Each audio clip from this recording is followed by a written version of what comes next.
I wake up a bitch talking stupid on BPS. Look, ain't no nigga can play with me on Black Peace Stone Nation. I make shit shake on JS. Hold up. Y'all, did Sarah really pay her crew to jump Blaze and take him out? Like, how did she go from being totally obsessed with this man to suddenly wanting him gone? Because listen, if you thought Sarah was bluffing when she made those threats toward Blaze, you might want to rethink that. It's starting to look like she was dead serious. First, let's talk about this whole situation where Sarah supposedly ditched her own son's special day just so she could run around trying to act like a thug. At first, nobody took her gang talk seriously because she switches sides depending on her mood.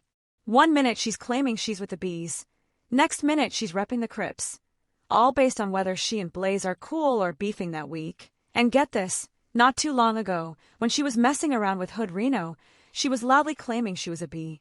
But before that, she swore up and down she was Crip for life. I'm not an internet gangster. I'm a gangster in real life. On Crip, bro. Red.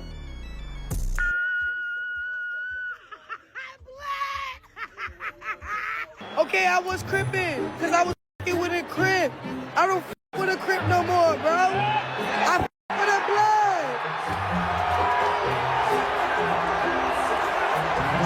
blood. Anyway, once Blaze came out, guess what she did? Yep, you guessed right. She switched up again and went right back to being a... Are you a blue nose pit or are you a red nose pit? Blue nose pit. But this is where things started getting a little dangerous for Sarah. You see, Blaze left her just days after he got out to go be with Hazel V. Of course, this pissed Sarah all the way off, so she went back to being a Bee. And honestly, no one really cared about this because at the end of the day, she's a grown woman and is allowed to claim whatever she wants. But the problem here is that she was making threats against Blaze's life. In fact, she went as far as leaking his address so his ops would pull up and hurt him. Girl, at this point, it was beyond her just switching teams every 2 business days. She was actively trying to get Blaze unalive. Blue, you're not going to live a long time. Keep going against our kid, bro. You're not going to live a long time. Bullying your second son, bro. That's crazy. It's all right. His address is 18663 Juniper Springs Drive. And as if that wasn't bad enough, it turns out this wasn't Sarah's first time making threats against Blaze. Yes, honey, it was actually the second. This wild girl really wants her baby daddy in the grave. Y'all. Nobody wishing evil on him. I'm saying what's going to happen to you after you try to hurt me. Play with me. Disrespect me. Try to embarrass me. Ruin my witness to God. You can't do none of that. Y'all can't do that. What the hell? Y'all can't do that without getting a consequence, bro. I don't care. That's the observation. Every time somebody really played with me, always get hurt, bro. And I never hurt them. Straight up. So I'm giving a warning. Just like how that nigga... See, look, I ain't even finna go there. I got bruises on my back. People like that, they deserve to be in a grave or in jail. Now, if y'all noticed, she brought up Ronnie's death in her rant. And for those of y'all who don't know who he is Sarah's ex-boyfriend who got fatally shot just days after accusing her of lying about Junior being Blaze's son. Basically, he wanted a paternity test, but Sarah refused. And right after he dragged her to court, he got killed.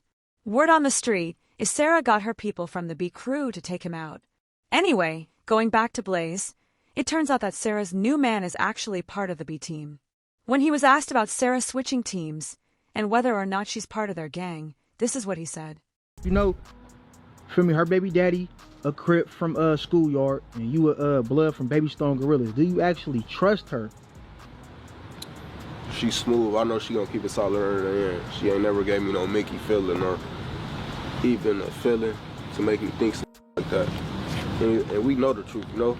Like, just know who to play with, just know who not to play with. You feel me? Behavior, why would you even pitch your baby mama in a situation like that for her to pick Bloods or Crips and she don't gangbang? She don't know shit about it. You feel me? So, fast forward to a few days ago. Sarah and Blaze were at the Baddies premiere, but things got really messy very fast.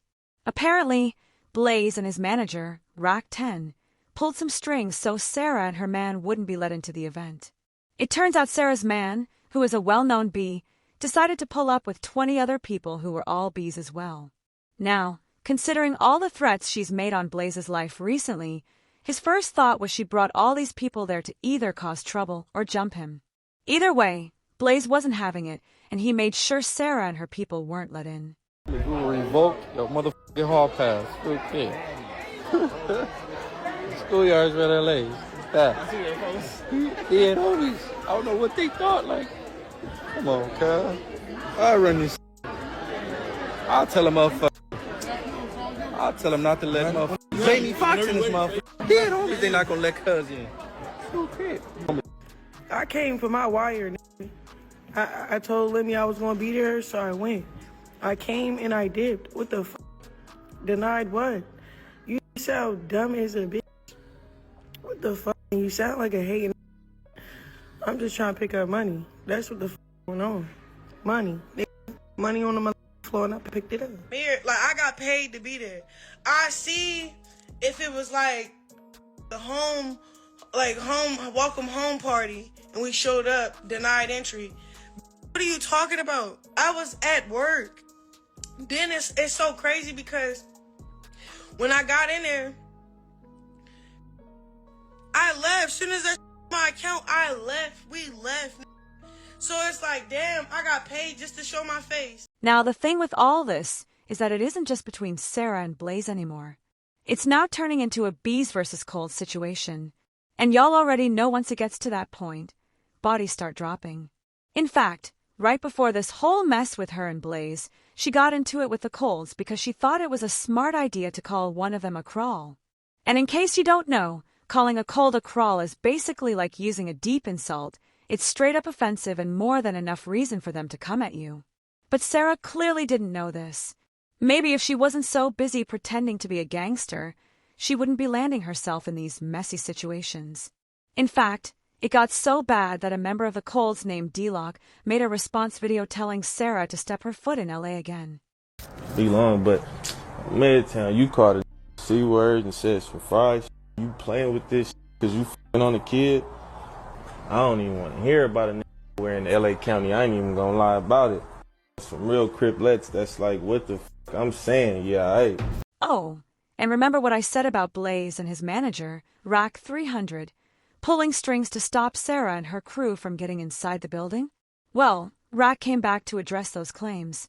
And he said the reason he did that was because he knew Sarah showed up with an ulterior motive. And baby, he was not taking any chances. Better safe than sorry. Period. Man, been a long night. We had to go do that zoo shit.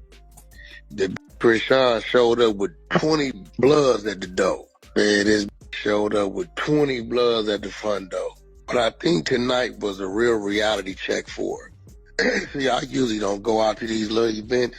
Something told me to go out. Well, you know, the crazy part about it is she at the front door, I guess she called herself finna make a statement. So I said, all right, Wack, what decision you gonna make?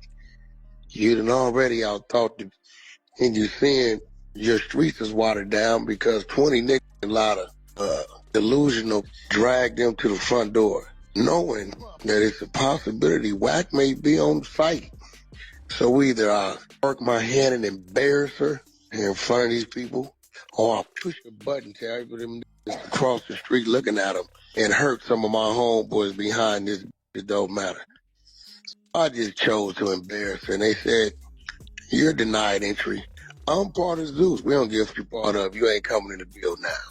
And I'm sitting there telling myself, you have no idea that across the street is staring at you, right? So y'all really following behind her. I got to give it to her. Really got niggas following behind, but see, you can't follow behind a broad. As usual, people had their thoughts about this, like this one comment. She tried to get Blaze touched. SMH. Another person said, this is not funny or entertaining. Y'all got gang drama mixed into real-life beef and a child caught in the middle of the chaos. But now I want to know your thoughts. Do you think Sarah was really trying to get Blaze killed? Drop your take in the comments below. And don't forget to click here to watch that other wild, messy video.